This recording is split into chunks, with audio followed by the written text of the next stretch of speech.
Well, incumbent Republican Senator Joni Ernst of the state of Iowa is up for re-election. It will be her second re-election in 2026, and she recently got a poll. Now, I'll give it, we're not going to take polls that seriously this far out, but there was a recent poll between someone who has never run for office before. Let's get one thing clear. The Democrat opponent right here has never run for office, Nathan Sage. A recent poll from Data for Progress, which they are a democratically funded pollster, found that Sage was leading Joni Ernst in the state by 2 percentage points. 2 percentage points. And I'll be honest about this. This poll was taken before the most recent comments that Joni Ernst made at a recent town hall in Iowa when a constituent asked about Medicaid cuts. And she simply replied that, we're all going to die someday, related to these Medicaid cuts and how people may die because of it, which obviously I'm not going to sit here and say, because of this now Joni Ernst is going to lose re-election because she made this one gaffe. I'm not going to go there, but also that's going to be used in attack ads. Like, let's be honest about something. That is ammunition. That is ammunition for the Democrat Party. Joni Ernst was initially elected back in 2014 on the big wave of Republicans winning nationwide in 2014, and really a rebuke to President Obama at that time. She won by 8 percentage points. Fast forward to 2020, she won by re-election by 6 percentage points. And we'll say she did run behind Trump in 2020. Trump got 8% of the vote. Well, she got roughly, I think, 6.5% of the vote. So she ran about 2 percentage points behind Donald Trump in the election in Iowa. Now, it's going to be a very interesting race. This was a race that Democrats really tried to flip in 2020. And now, it was a presidential year. Donald Trump definitely pulled out a lot more voters, and I think it would have been closer if it was a midterm. And that's why I think 2026 could be tough for Republicans in the state of Iowa. Plus, look at this.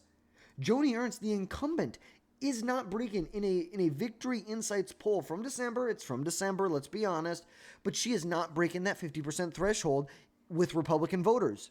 There was a lot of Republican voters who thought Joni Ernst would be a good senator to challenge from the right. They thought that would be a good move. Some people came out and said, this was going to be too close of an election to try and challenge someone like this. Their money and time is better well spent in places like Louisiana with Bill Cassidy. Places where senators, Republican senators, who they believe are insufficient senators, they can go and challenge them from the right. So it is safe to say that in 2026, Joni Ernst is very, very likely to be the nominee. But there was a recent change from the Center for Politics. There was a recent change in the Senate rating for Joni Ernst. They moved this from a safe Republican seat to a likely Republican seat. And to be honest, I've had this in my personal prediction. I've had this as a likely Republican seat since I started this. Since I made my initial Senate projection, Iowa has been likely. Remember, go back to 2018. We think that 2026 is going to be similar to 2018. Now, there's a lot of conversations we could have around that, but there was no Senate race in 2018 in Iowa. But Democrats did flip two. They flipped two seats in Iowa. Remember, Iowa 1 and 3, they were won by 7 points and 13 points respectively. The Iowa 4 was won by 22 points. Fast forward to 2018. Just look at this. Let's actually just compare this from previous elections. Let's go 2018 and 2016. Look at this. Iowa 4 moved 19 points to the left. Iowa 3 moved 15 points, 16 points to the left. Iowa 1, 1st Congressional District, moved 12 points to the left. That's not great. That is not great by any stretch. Now, obviously, there's different maps right now, but look at this. In 2018, Democrats, if you're looking at statewide between the 4 congressional races, they won a majority of the votes by like 4 percentage points. They won the majority of the votes that were casted in the representative elections in 2018. They won, which I think it's very safe to say that with a statewide candidate like Joni Ernst, do I think she would have lost? Maybe not, but I think it would be a lot closer. I think we could see a very, very close election in Iowa. I think within 5 to 10 points. I don't know. Maybe like 4, 5, 6 points, somewhere right in that ballpark. I really don't see her making up huge margins compared to where she was in 2020. She wins by 6 points. Honestly, I could see somewhere in the 4, 5, 6 range again. But ultimately, remember, this poll was taken after those comments she made. So obviously, there's going to be some voter dissatisfaction with that. But there's a lot of time between now and the election for that to pass. I'm not super worried. But let's take a listen or to look at what they had to say about the Iowa Senate race. Really, here, the big point that they're making here is that Democrats have got a more proven recruit who is not this Nathan Sage, this J.D. Schultzen, who is a career baseball player.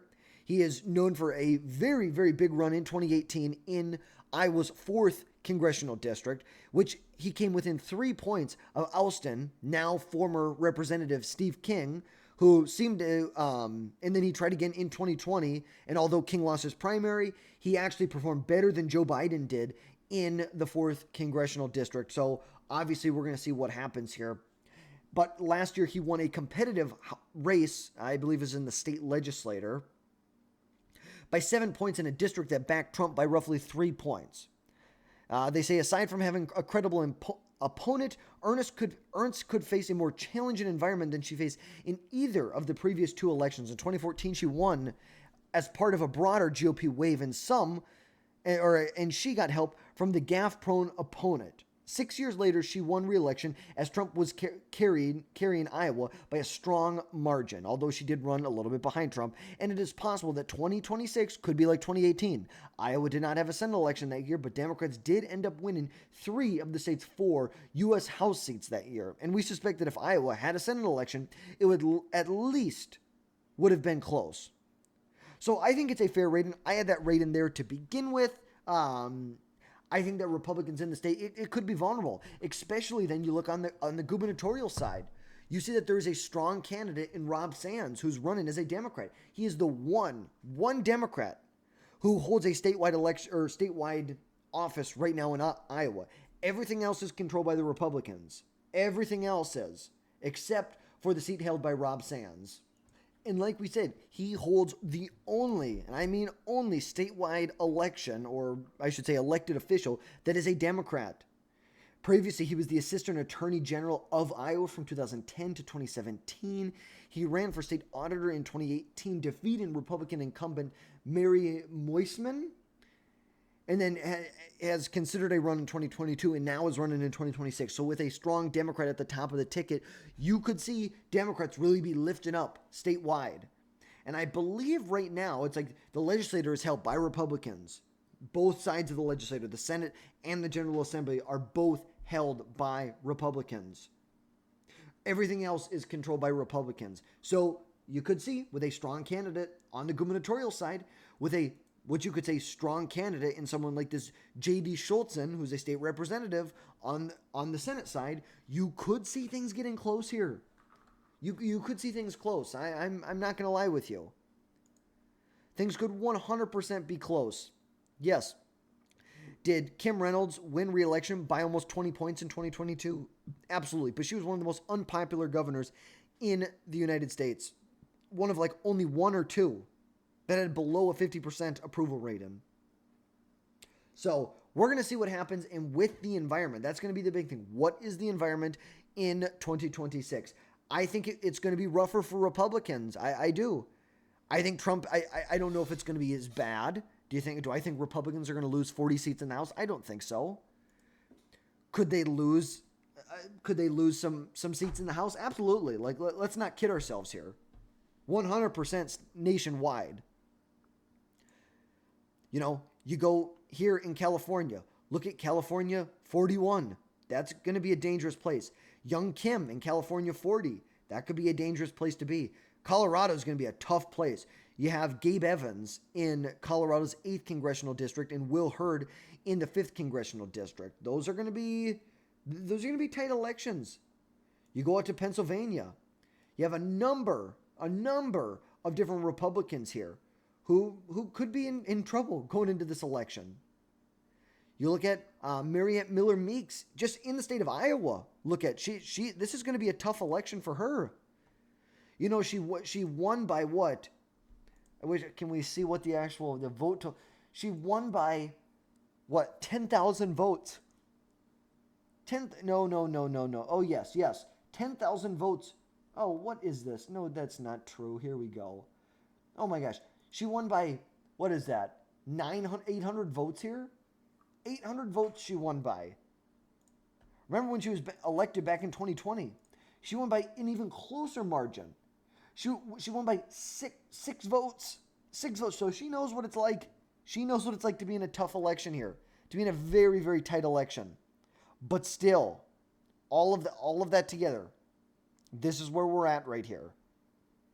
And Democrats, they may have a shot for some serious power in Iowa, but this is definitely a race I would keep my eye on going forward, especially one of these where it's not a lean Republican yet, but it's likely. But we're going to see what happens. So that is going to wrap things up for today, folks. As always, drop down below, hit that subscribe button. Make sure you never miss another video from us again in the future, and we will catch you next time.